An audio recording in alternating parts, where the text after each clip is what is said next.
Subject of this class is reasoning or critical reasoning, and I'm not sure exactly what the critical is supposed to mean, although maybe we'll have something to say about that. But the class is about reasoning.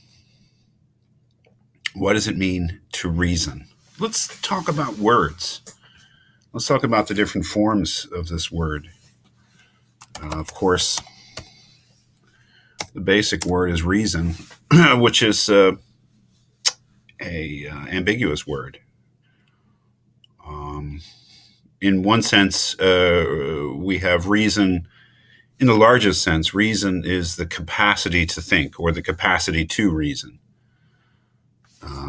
Any creature that has that capacity is called rational. And sometimes,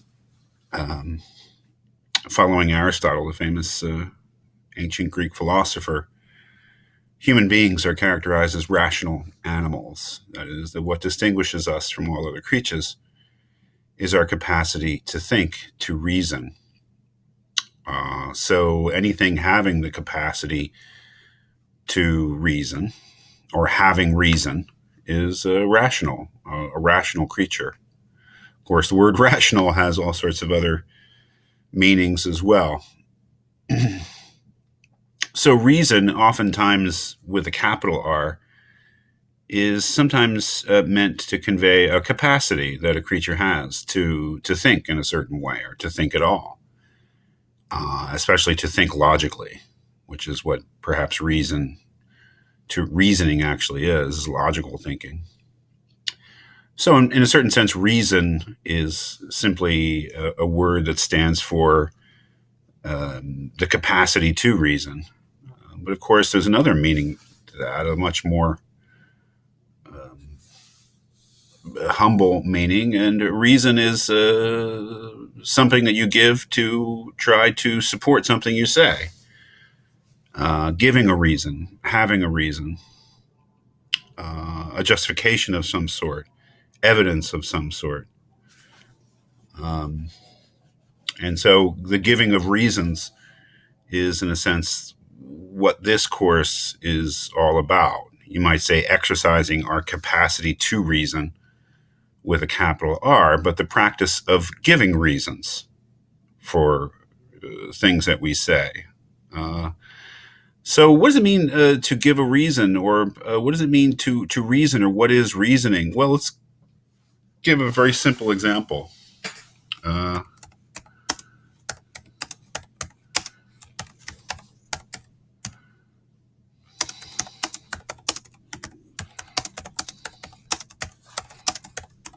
There's some reasoning. Jim is in Paris, so he can't be in New York. That is, there's something, let's say, I know, or I can be assured the truth of, something I assume, actually. We'll come to know it as a premise, that Jim is in Paris. That is something that's given. Let's just say something I believe. And we start there. What can we infer from that? Well, we can infer many things from that, but one of them is that he cannot be in New York. That is, if Jim is in Paris, he can't also be in New York. So Jim is in Paris, so he can't be in New York. And what's so important there is that so. Now, we don't always have to use particular markers like so or therefore or hence in order to be reasoning. But they are markers that we are reasoning. That is, that I have made what we will come to know as an inference. That is, on the basis of my knowledge that Jim is in Paris, I infer, which is the verb form. Whereas here we have the noun form. I infer that he's not in New York because I guess one of my hidden assumptions there is that anybody who's in Paris can't also be in New York, or that two people can't be, or that one person can't be in two places at the same time. There's a very, very basic example of reasoning. very important word there, obviously, is inference. An inference we might call, I think some of the textbooks that exist out there might define an inference as a step of reasoning.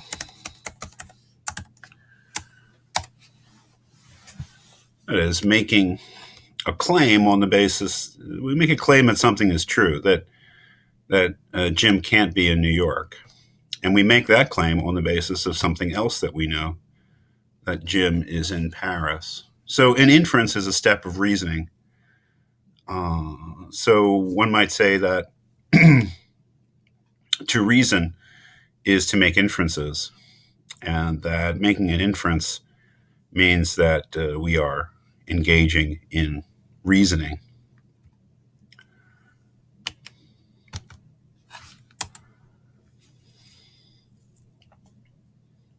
It's another big word for us is this argument. What's a good definition of an argument? Well, I don't know.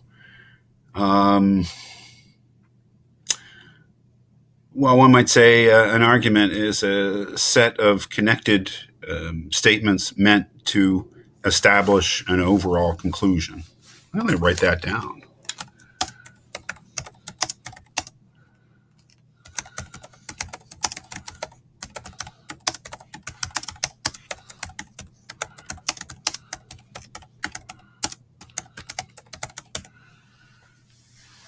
It's not too bad.